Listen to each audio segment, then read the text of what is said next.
Um, let's see. I'm going to start this morning by honoring my mother, who is Ruthie Aiko Yamamoto. But of course, her parents couldn't say her name. They called her Udut. And so, really, they only called her Aiko chan. And this morning, I wear her t shirt, which she is wearing in this picture, and it says, Love Child.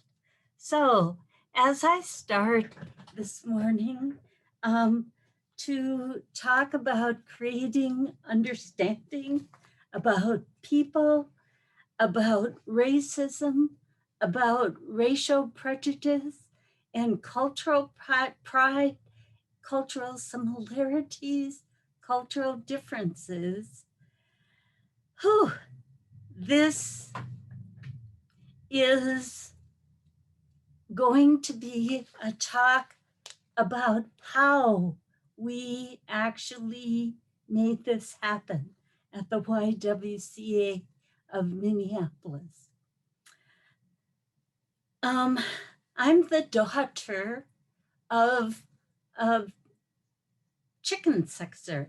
His name was Jim Yamamoto, and my mom, Ruth Aiko Yamamoto, nee Morishita, who birthed me in an American concentration camp that was euphemistically called a relocation center in Gila Rivers, Arizona. I grew up in a small town in central Minnesota called Painesville. And yes, the Gila River Location Center is the same location center where Todd's mom, as a teenager, worked in the administrator's office. For 17 years, I worked at the YWCA of Minneapolis, where our mission was to eliminate racism and empower women and girls. So we worked at creating understanding. And in the process, we learned about people of different races, different ethnicities, different genders, different religious beliefs. And I believe that today, the hundreds, if not thousands, of people who worked with us continue to do this work of creating understanding in a myriad of different ways. What did I do to prepare for today's talk? Where I'm going to talk about how we did this. And unfortunately, we won't be doing this ourselves today. So I can only share with you things from me, things from my life as I go over the process. I read this essay by Kenji Sensei of San Diego on Shin Buddhism, who said, seek truth to help alleviate human problems. And he also wrote that I should remember impermanence, the present moment. It's what we have, the present moment.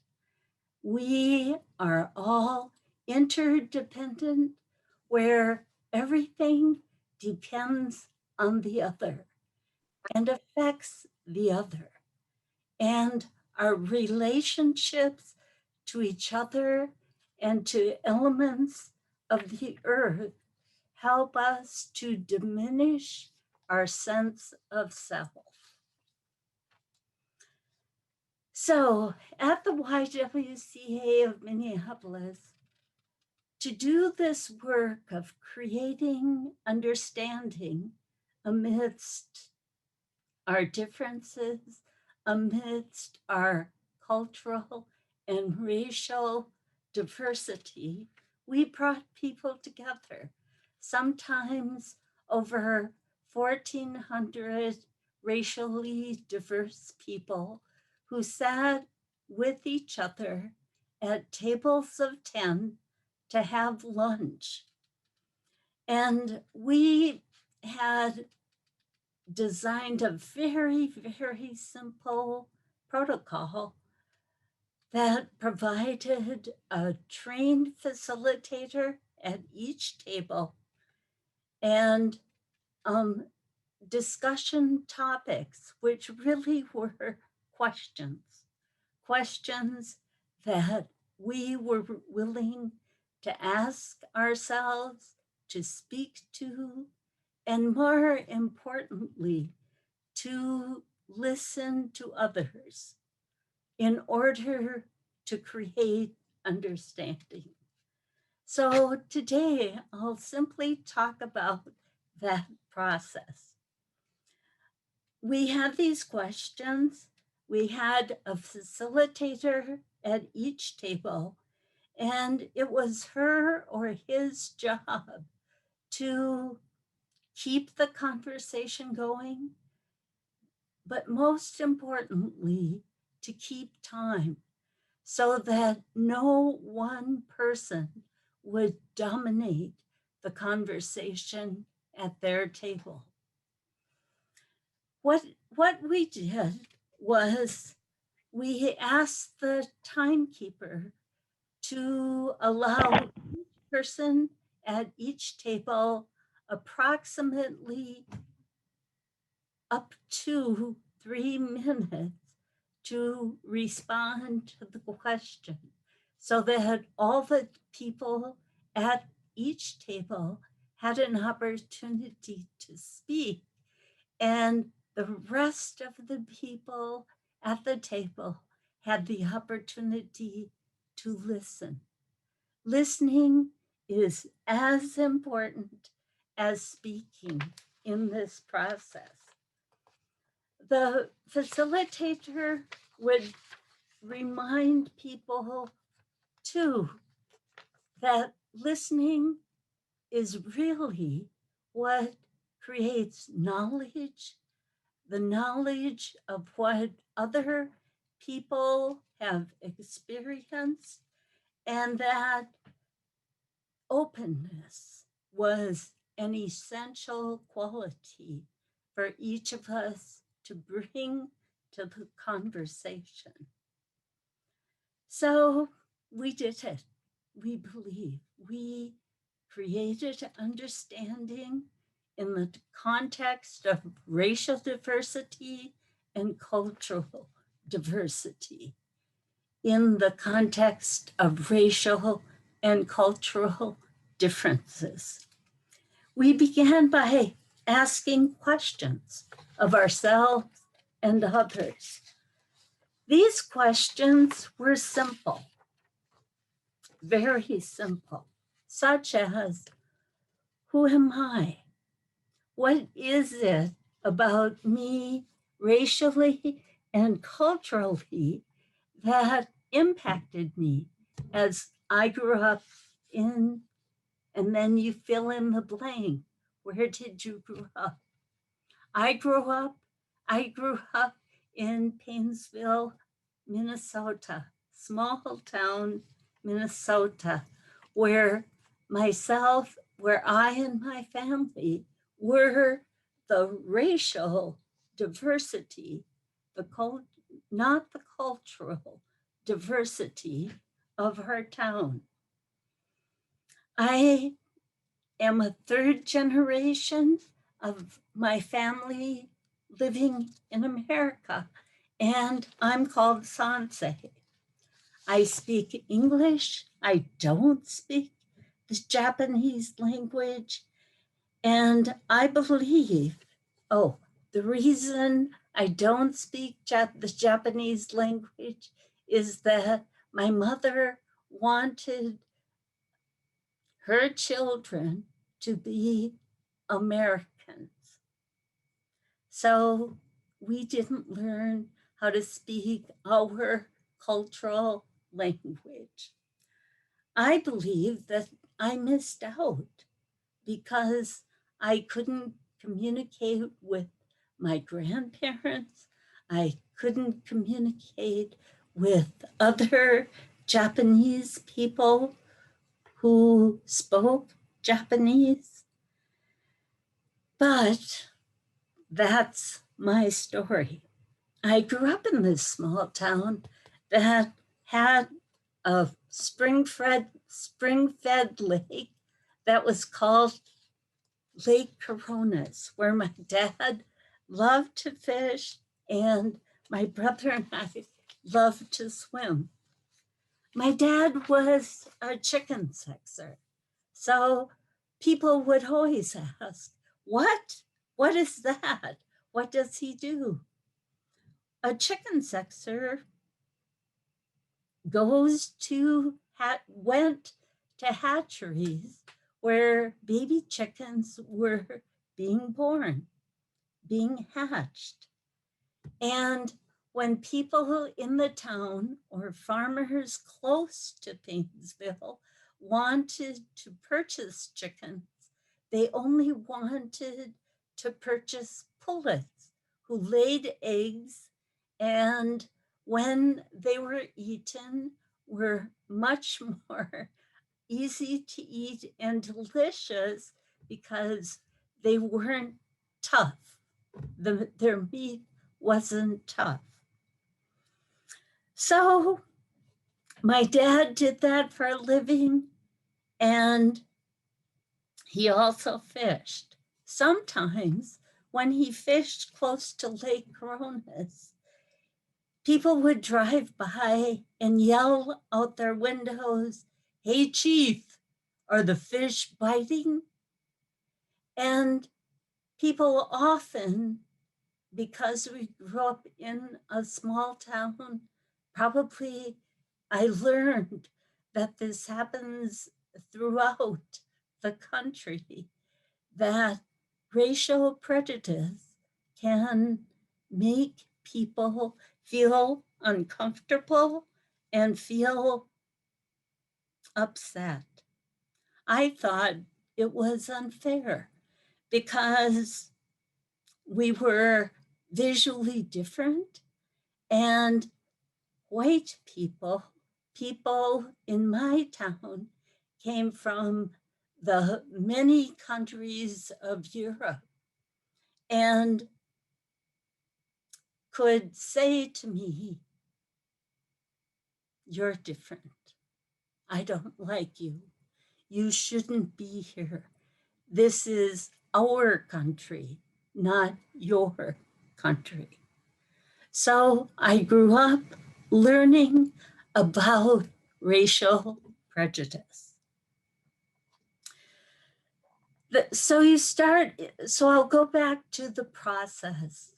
You start with questions. The second step is the important step of listening to what the other people have to say, to respond to these questions. If you don't understand something that someone says, it's important to pause and ask a question and ask your specific question.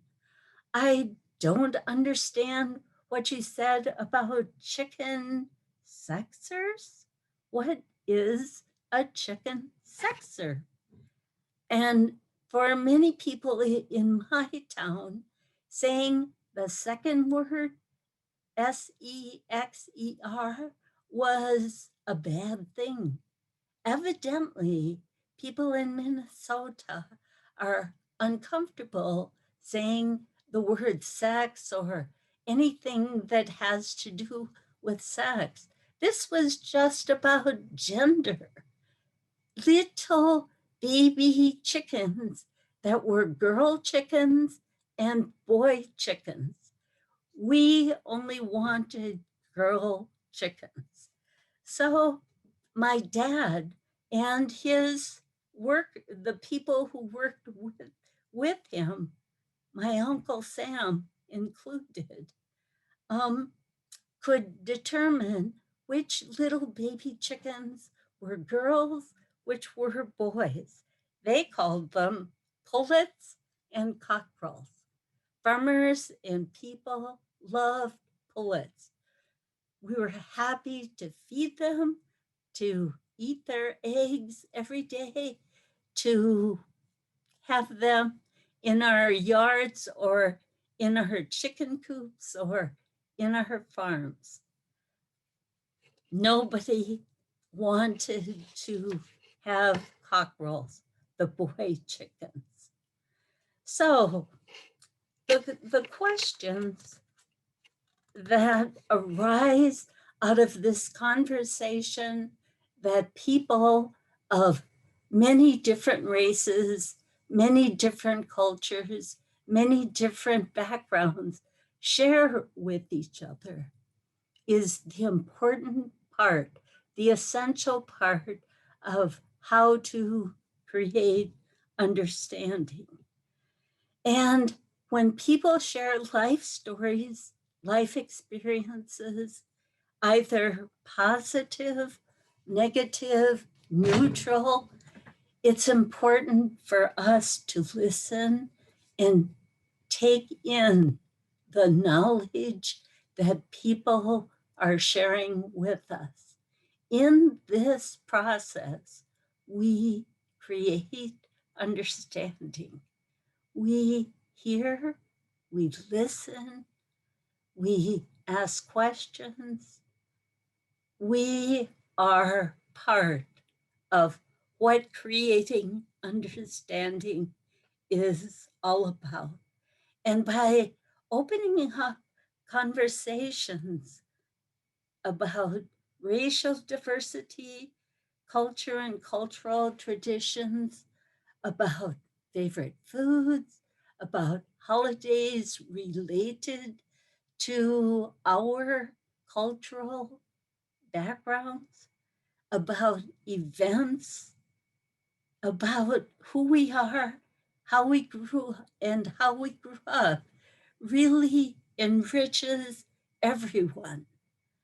It gives us an opportunity to live, to learn, to create understanding. And if everyone in our culture did this on a regular basis, maybe if we did this just as a matter of routine in our everyday lives, we would create a much more interesting, alive, and aware community.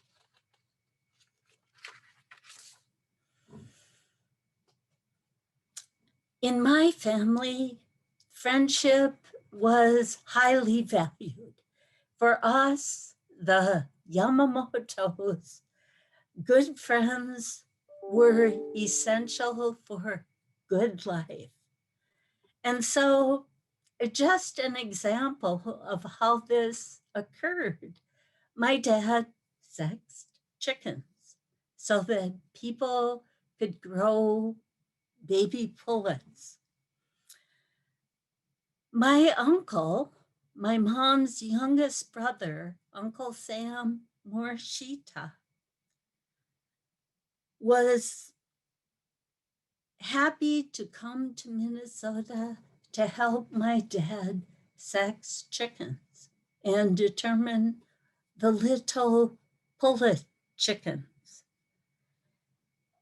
Because my dad was doing this work, he asked my uncle to come and help him because my Uncle Frank, came to Minneapolis and St. Paul, Minnesota and to Painesville, Minnesota. We went back and forth. We developed friendship. It was wonderful to have an uncle with a brother who was Japanese American that we could visit in the cities. It was wonderful when they came to visit us, when Frank came to visit my Uncle Sam and share friendship. That was a good, harmonious way to live our lives in friendship with others. So it's important for us to share these things, to listen to each other, to talk about what our differences were, to ask what were your favorite cultural traditions? Why did you enjoy these traditions? How does that make a difference in your life? And when we come together, how does sharing make a difference for all of us? The question is simple. The conversation is wonderful. The results are harmonious and make each of us feel a sense of belonging and sharing in how our communities work. So I'll close today with saying to you that creating understanding really is up to you and to me. It's up to each of us to be willing and open to share, to be willing and open to listening. That is truly what creates understanding. That is truly what creates knowledge. That is truly what creates unity. Thank you.